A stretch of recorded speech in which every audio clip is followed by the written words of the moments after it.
Before there was sound, there was stillness. Before the word was spoken, something waited to hear it.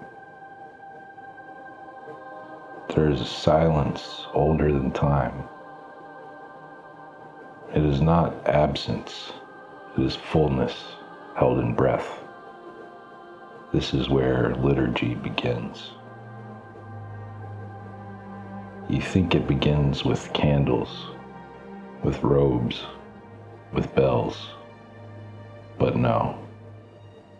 It begins when silence is honored, when the created turns toward the uncreated, not with words, but with stillness. The first liturgy was not sung by choirs, but held in the space between the first breath and the first word. In that space, the heavens were turned. The stars took their places. The creatures learned their names. We do not begin the liturgy. We enter it. We step into a song already being sung, beyond the edge of creation. Before the candles are lit, before the words are said, before anything moves, He is already there.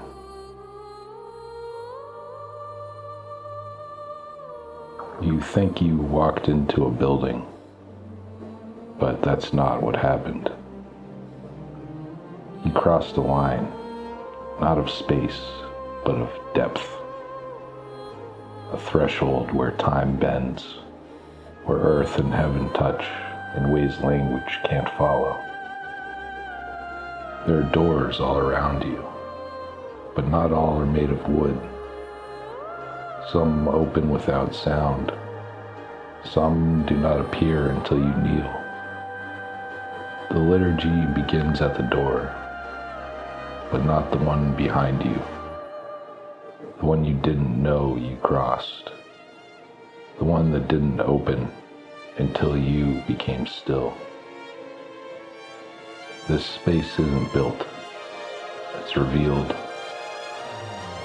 And the moment you stepped in, everything else stepped back.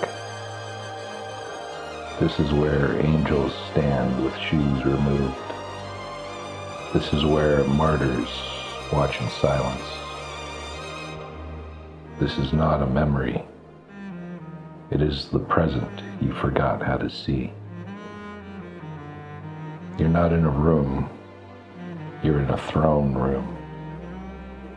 And the veil between you and glory is not as thick as you thought.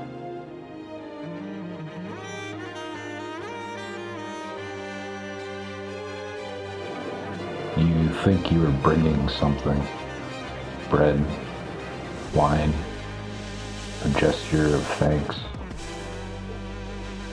But these are not gifts, not really. They are returns. You offer what was always His. The altar does not hunger. It does not need. It remembers. It receives what you forgot was sacred. The earth gives wheat. The vine gives wine. The fire gives warmth. You give them back, not to feed Him, but to be fed through them. In the ancient days, Melchizedek did not offer sacrifice. He offered communion, bread and wine, not to beg for mercy, but to show the world that heaven and earth were already in conversation. You do not give to God, you give back what was borrowed. And in doing so, you become part of the exchange. This is not a transaction. It is a mystery, a table, where the offering is not consumed, but transfigured.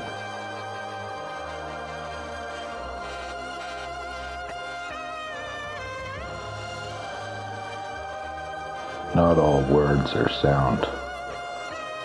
Not all speech is heard. Some words are older than language, sharper than light, too wide to fit inside your mouth. But when the time comes, they are spoken, not performed, not explained, spoken. You hear them as prayer, but something else hears them as thunder. These are not words made for men. These are the words that held the stars in place, the words that bent time into obedience. And when they are spoken here, in this small room, on this small earth, they reach back through the curtain. They do not ask, they announce, and heaven opens, not as a gift, but as a response. These are not the words of poetry. These are the words that teach angels how to kneel. You may not hear them, but you will feel what they undo.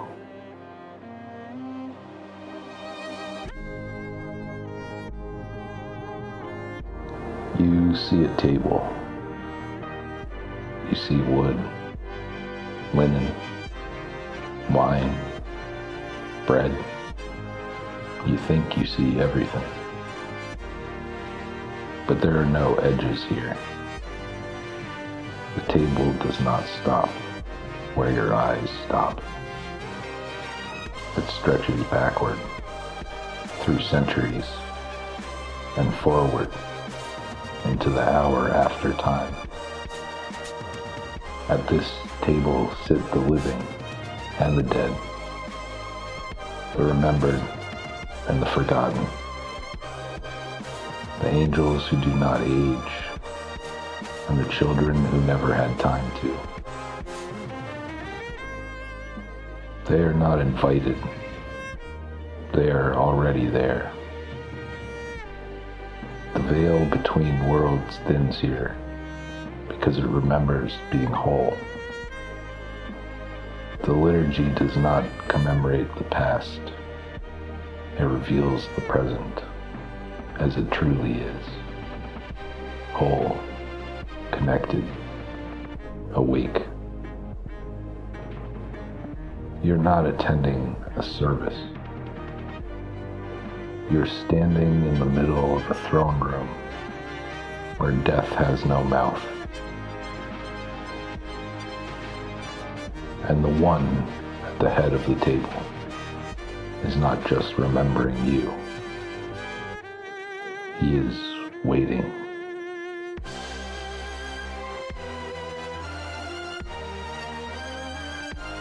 It looks like bread. It tastes like wine. But it is not bread. And it is not wine. It is fire. And it enters you. Not a symbol. Not a metaphor. Something is crossed over. Something eternal has folded itself into what can be eaten. And when it enters you, it doesn't just fill, it rewrites. The old self does not shatter all at once. It cracks slowly, quietly, every time the fire is received. The fire does not burn what was made by him, only what you built over it. And this This is how he enters the world now. Not as thunder, not as lightning, as warmth, as food, as fire that becomes flesh. And you do not walk away the same.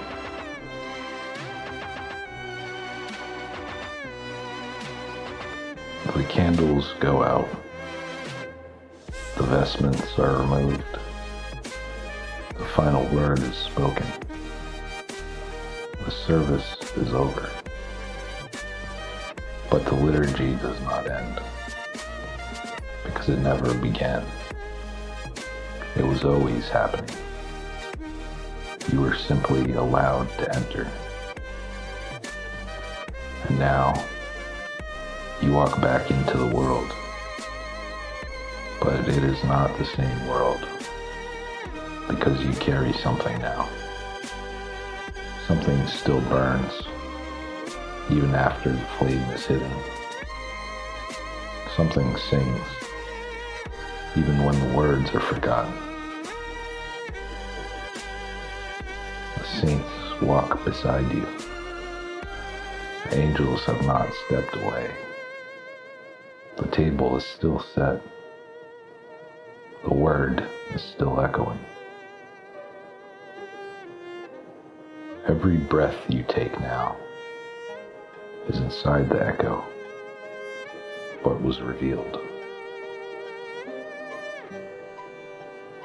And the world, though loud, broken, and blind, is held together by a silence deeper than its noise.